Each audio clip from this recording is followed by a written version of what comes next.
Salut! Dans cette série de vidéos, je vais vous montrer comment j'ai traité 3 photos. D'abord celle-ci, puis celle-là, et enfin celle-ci. Comme vous pouvez le voir, il s'agit de 3 ambiances très différentes. C'est parti! Cet arbre accroché à une pente a attiré mon attention de par ses racines. J'ai voulu vraiment partir sur un traitement pour mettre en valeur la texture de l'image plus que les couleurs. C'est pour ça que je vais opter donc pour un traitement en noir et blanc. Donc là, l'image est ouverte dans le module bibliothèque, je passe en module développement et je vais dans les réglages de base et tout simplement je clique sur noir et blanc et je laisse le profil Adobe monochrome par défaut qui me convient. Je ne touche pas à l'exposition, je vais juste pousser un petit peu les contrastes pour accentuer encore un petit peu plus l'effet de la texture sur l'écorce.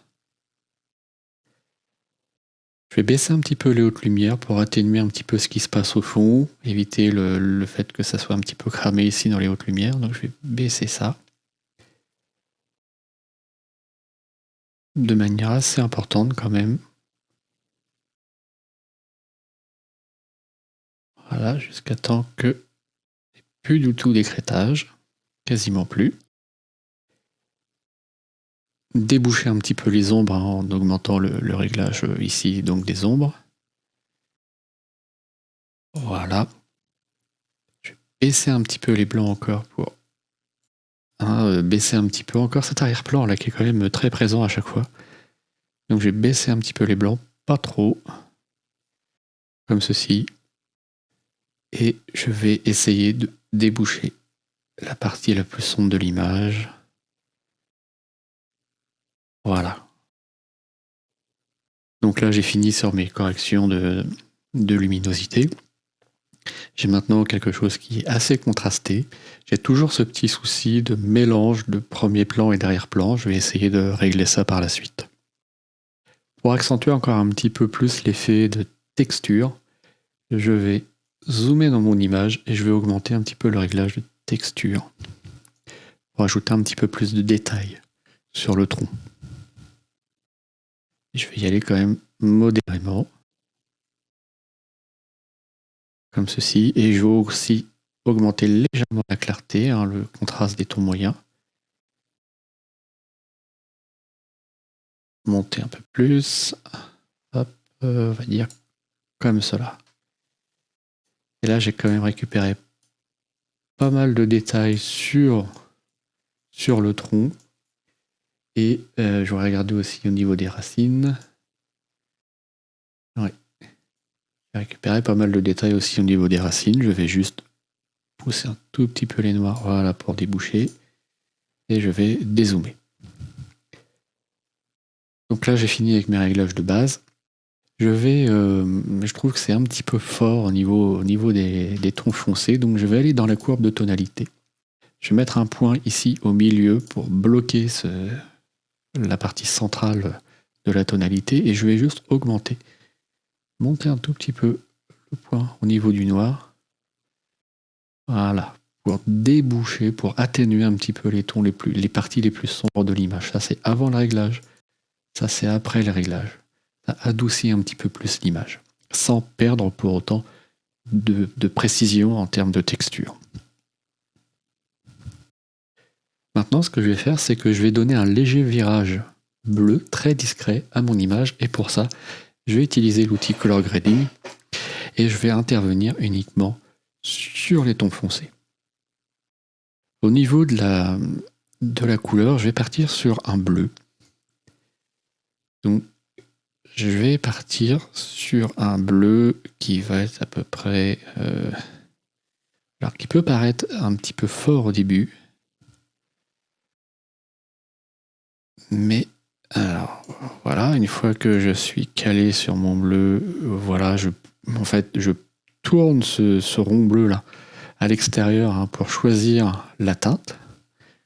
Donc moi je choisis cette teinte là et après je peux bouger ce rond à l'intérieur pour régler la saturation sans toucher à la teinte. Et là donc je vais baisser la saturation pour avoir quand même quelque chose d'assez discret. Alors, je veux pas une image avec du bleu, hein, je veux avec un léger virage bleu. Ah, oups, ça a bougé. Voilà. Baisser un petit peu, la luminance pour atténuer encore un petit peu plus la présence du bleu. Comme ceci. Et je vais bouger un petit peu la balance pour ramener un petit peu plus. Atténuer, hein, si je vais complètement à droite, je n'ai plus du tout de bleu. Si je vais complètement à gauche, j'ai trop de bleu. Donc là, je vais trouver un équilibre qui me semble ici correct. Je veux quelque chose d'assez discret à ce niveau-là. Le avant, le après. Voilà, j'ai légèrement rajouté un tout petit peu de bleu dans l'image. Ça, j'aime bien les noirs et blancs comme ça, qui ont cette petite dérive de couleur. Je vais passer maintenant dans le panneau détail. Je zoome dessus. J'ai pris la photo ISO 200, mais je trouve que le bruit sur l'arrière-plan est très modéré, donc je ne vais pas toucher à la réduction du bruit. Je vais juste travailler un tout petit peu sur la netteté. De toute façon, je ferai un deuxième passage sur la netteté dans Photoshop. Je vais juste augmenter un tout petit peu le gain. Je ne vais pas bien loin en ce qui concerne le gain. Je m'arrête à peu près à 55. Je clique ici pour voir le avant, le après. C'est déjà pas mal en ce qui concerne la récupération de la netteté. Et je vais augmenter un tout petit peu le détail. Pour ça, je peux appuyer sur la touche Alt. Ça va me permettre de visualiser le niveau de détail. Et je vais augmenter un petit peu le niveau de détail. Et je vais m'arrêter ici. Je fais un avant, après. Ici, moi, ça me convient. En ce qui concerne les corrections de l'objectif, elles ont été apportées dès l'importation. Elles ont été appliquées dès l'importation en utilisant un paramètre prédéfini. Et en fait, ce qui me gêne maintenant dans cette image-là, outre le fait que l'arrière-plan soit toujours un petit peu présent et je manque de séparation avec mon arbre au premier plan, ce qui me gêne ici, c'est aussi le tout premier plan là qui est encore un peu clair et qui attire un petit peu trop, à mon sens, le regard du spectateur. Donc pour ça, je vais passer par une correction localisée. Je vais utiliser un filtre gradué que je vais créer juste dans le bord ici. Je me mets dessus, comme ça je vois l'incrustation.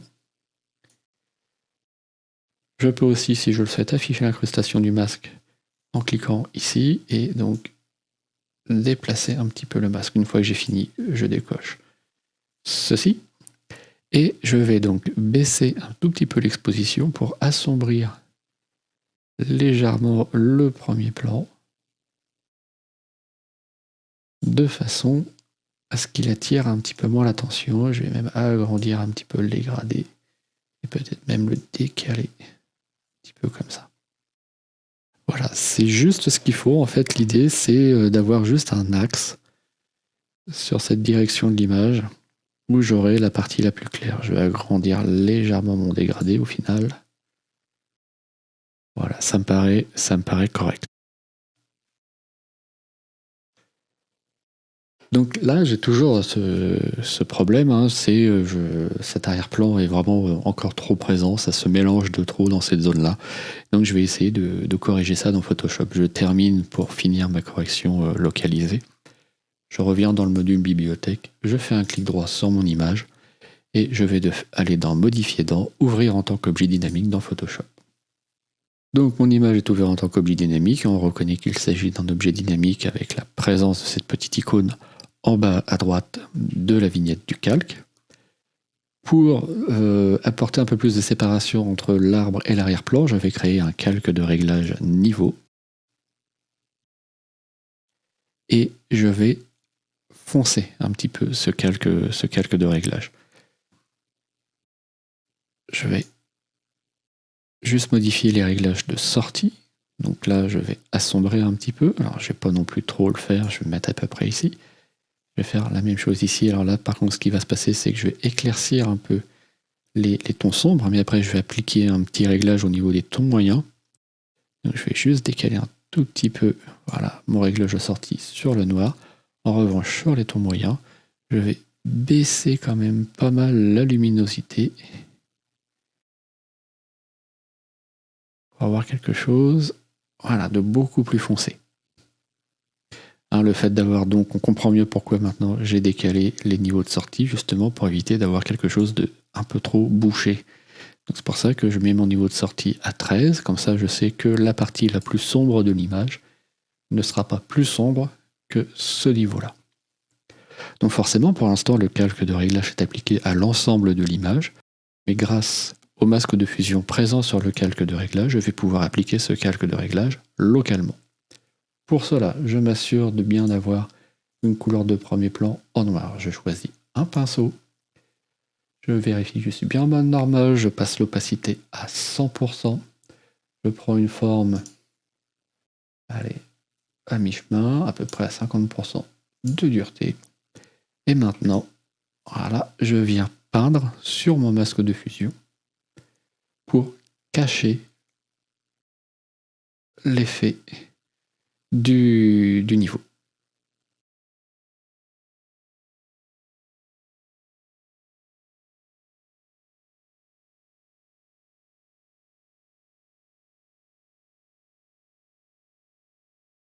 Alors si je souhaite voir plus précisément les endroits où je peins sur mon masque de fusion, je peux faire Alt-Maj sur la vignette du calque et mon masque de fusion s'affiche en surimpression. Comme ça, je peux beaucoup plus facilement voir les endroits où j'ai peint et être aussi plus précis au niveau de mon pinceau. Alt-clic droit pour faire varier la taille de l'outil.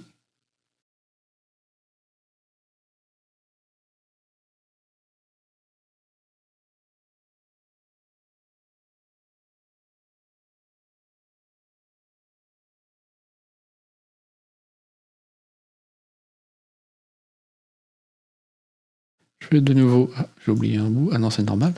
Donc je fais de nouveau Alt-Maj pour cacher l'incrustation du masque, je dézoome un petit peu. Et maintenant je vais cacher mon masque, voilà. Donc maintenant le réglage de niveau ne s'applique que sur l'arrière-plan, qui se trouve donc légèrement plus sombre, ce qui fait que les arbres du premier plan ressortent mieux. Ce que je vais faire maintenant sur cette image-là, je vais juste accentuer un petit peu la netteté. Pour cela, je sélectionne mes deux calques, je fais un clic droit dessus, et je fais convertir en objet dynamique. Donc mes deux calques vont se retrouver ensemble dans un seul objet dynamique que je vais dupliquer. Cet objet dynamique, la copie, je vais la pixeliser, puisque le réglage que je vais faire par la suite ne peut pas s'appliquer sur un objet dynamique. Ce réglage, c'est image, réglage, désaturation. Alors ça ne change pas grand chose, hein, ça retire juste le petit virage bleu que j'ai ajouté, mais ça me permet de ne travailler mon amélioration de la netteté que sur la texture de l'image. Je vais zoomer à 100% et je vais aller chercher le filtre divers passe haut. Ce filtre, je vais le régler, voilà, j'ai un petit aperçu déjà de l'image, donc il ne faut pas le mettre trop fort. Hein. Je peux le régler précisément en utilisant la molette de la souris. Vous voyez, à 2.1, c'est beaucoup trop. Je crois que je vais redescendre à la valeur que j'avais au départ, qui était 0.6. Voilà, et la texture va s'ajouter uniquement dans les parties claires de l'image. Je valide. Et je vais donc passer ce calque en mode incrustation. Si je souhaite quelque chose un peu plus doux, je peux le passer en lumière tamisée. Si je veux quelque chose de plus fort, lumière crue, lumière vive, lumière linéaire vont produire des rendus plus forts. Moi, le rendu en incrustation me convient. Je dézoome, double-clic dans la main aussi pour repasser mon image à la taille écran. Et voilà, cette image est traitée. Je n'ai plus qu'à l'enregistrer pour la retrouver dans Lightroom. J'espère que ces petits tutos vous a plu, qu'il vous a apporté quelques informations utiles. Je vous dis à très bientôt. Salut!